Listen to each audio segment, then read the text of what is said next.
Hey y'all, welcome to Kamira's Kitchen. I hope you guys are having a fabulous day.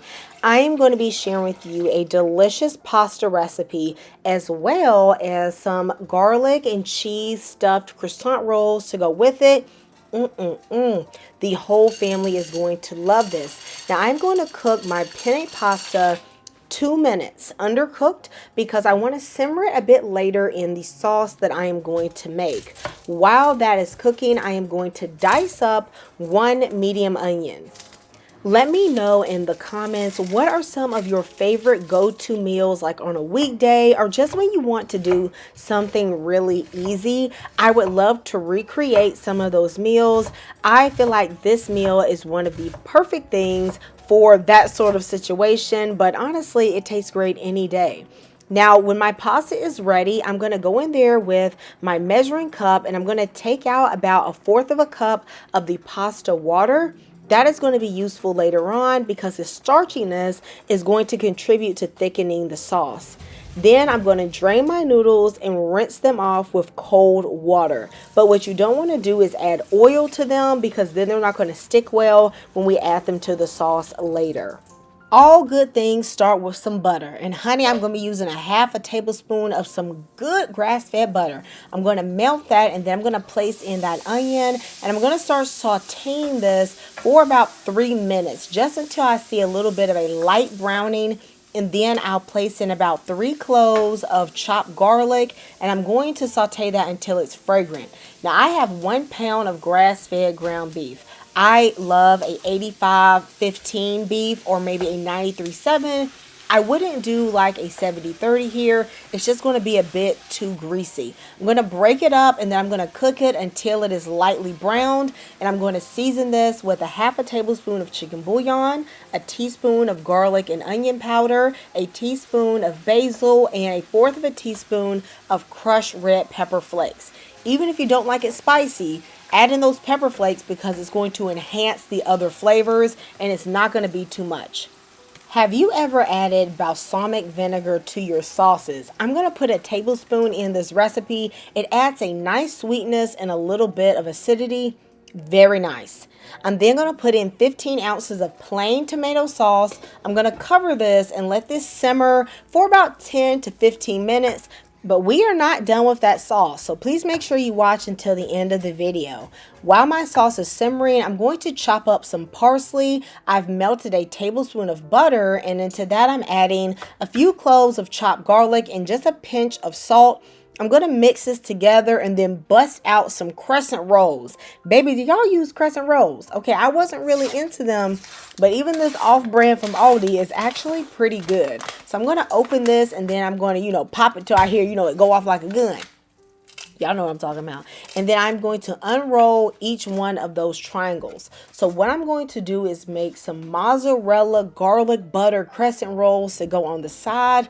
Oh my goodness, this is like a perfect combo. So I'm going to chop up some mozzarella cheese, or if you have like mozzarella cheese sticks, you can maybe cut those into halves or fourths, and that will work too.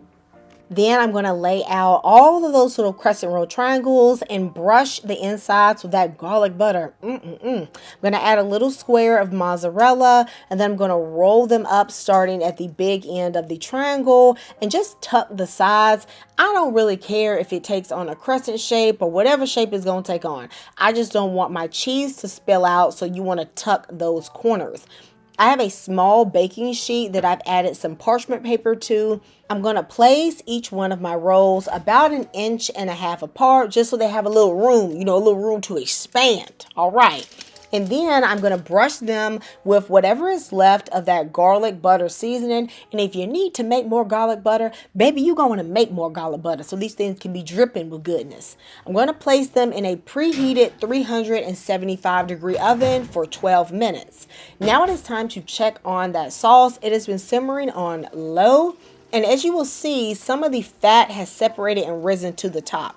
Now, I like to take it off now at this stage. I do know that some people like to take it off early, like when you first cook the beef. The reason why I don't do that is because sometimes some of that oil kind of fries the sauce a little bit and it makes it a bit sweeter. So I take it off later. So you do whichever one you prefer. I will leave some of it for some flavor. I'm then going to add about half a teaspoon of honey just to cut any acidity, and then put in about a half of a cup of heavy cream. Then you can adjust your seasonings to taste, maybe a little more salt or a little bit more pepper. But I'm telling you, when you add that bit of honey and you stir in that cream, baby, you going to be saying glory, glory, glory, because I'm telling you it tastes good. And we still not done with it yet, okay? So go ahead and put in that pasta. Remember, we undercooked it just a little bit. So you're going to mix all the pasta up into that sauce, and you're going to cover this and simmer this on low for about 2 minutes. That way the pasta is going to absorb the flavors that are in this sauce. And this is where you can add in that fourth of a cup of pasta water that you put aside, because it's going to help make sure that your dish still has enough moisture and that there's enough sauce left on your pasta. While that is just simmering, I'm going to grate about a half of a cup of parmesano reggiano, but you can also just use Parmesan cheese. I'm going to grate it finely, and then I am going to toss this right over my sauce. This, honey, this is the ultimate pasta recipe. It is so good. If you don't have Parmesan cheese, you can use mozzarella, but there is nothing like the nuttiness of that Parmigiano Reggiano. At this point, I am going to take my crescent rolls out of the oven, and I'm going to set them to the side to cool for about 5 minutes. Now, don't let that greedy spirit get you like the way it got me. Okay, right out the oven, I was touching and trying to eat mine, and I burnt the top of my mouth. Okay, but it was worth it, because these things, ooh, baby, that cheese pool is so good. If you serve this pasta and these crescent rolls with a little side salad, I feel like you have the perfect meal. Let me know if you enjoyed this recipe and if you are going to try it. I'll see you next time in Kamira's Kitchen. Goodbye and God bless.